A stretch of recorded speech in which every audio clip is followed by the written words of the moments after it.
ब्राह्मणवादी व्यवस्था या मनोवादी व्यवस्था ने हम लोगों को भी वर्ण में बांट के रख दिया। और हम पसमानदा जो हैं, भाई सुनिएगा, बोलने का तो शैली खत्म हो।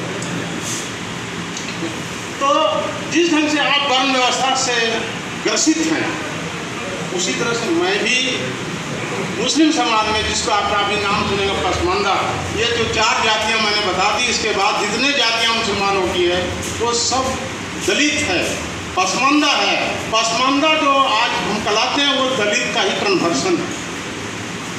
इसलिए आप हमको भाई मानिए, आप हमको गले में गले लगाइए। मैं आपका बहुत कठिन समय में, संकट समय में आपका प्रेरक रहूँगा। संविधान निर्माता को ये ब्राह्मण ने, मनोज वास्तुवेस्ता ने संविधान सभा में जाने से इनको हरा दिया था। जब संविधान सभा में ये बन के सदस्य बन के जाएंगे नहीं तो संविधान क्या लिखेंगे? ये नेहरू का प्लानिंग था कि इसको संविधान सभा में आने ही नहीं देना है, तो संविधान क्या बना? उस वक्त बंगाल के मुसलमानों ने महाराष्ट्र से हार गए। बंगाल के दलित मुसलमान, पसमानदा मुसलमान ने इनको दावत देकर अपने मालदा से जिता करके संविधान सभा में इनको भेजा और आज संविधान सभा को उन्होंने बनाया। कहता दलित को, पिछड़ा को कुछ ये नहीं है। अरे भाई, बहुत बड़े बड़े विद्वान नेहरू थे, ब्राह्मण थे, मौलाना लोग था, सैयद शेख था, काहे संविधान बनाया? एक आदमी संविधान बनाता है, दूसरा आदमी फाड़ देता था कि ठीक नहीं है। नेहरू बनाया तो गोखले फाड़ दिया, गोखले बनाया तो तिलक साहब फाड़ दिया, इस ढंग से। लेकिन लास्ट में यह मानना पड़ा, क्योंकि अम्बेडकर साहब ने इतनी पढ़ाई पढ़ी थी, इतना जीवन में संघर्ष हुआ। हमको और आपको कोई गाली देता है तो सह जाते हैं, लेकिन इनमें गाली भी सुने तो उसको अपने जीवन में एक प्रतिशोध बना के रखा है। इसका किसी तरह का, किसी रूप में इसको हमको बदला लेना है, और बदला हुआ पढ़ लिख करके आज भारत का संविधान बना के दिया।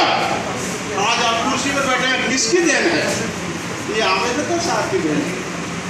आप यहाँ जो पैंट शर्ट टाई लगा के बैठे हैं, ये किसकी देन है? ये अम्बेडकर साहब की देन है।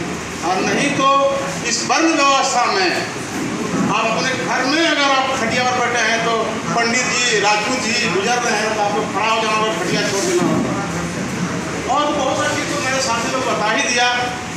इसलिए आप हमको भी अपने साथ लीजिए। मेरे यहाँ भी वो भी है, मेरे यहाँ भी पासी है, मेरे यहाँ भी रविदास है, लेकिन आपको रिजर्वेशन है। हमारे दलित को, हमारे मोची को, हमारे रविदास को, हमारे पासी को, हमारे बंजारा को, हमारे आदिवासी मुस्लिम भी है, उसको रिजर्वेशन नहीं है। क्यों नहीं? जब यह देश में, जो संविधान में धर्म के आधार से रिजर्वेशन नहीं मिलेगा, यहाँ पर जब जात के आधार पर रिजर्वेशन मिलेगा, तो मेरे यहाँ भी तो जात है। आपके यहाँ तांती है तो हम जोला हैं, आपके यहाँ रविदास है तो मेरे यहाँ मोची है। तो इस ढंग के आपके यहाँ धोबी है, मेरे यहाँ भी धोबी है।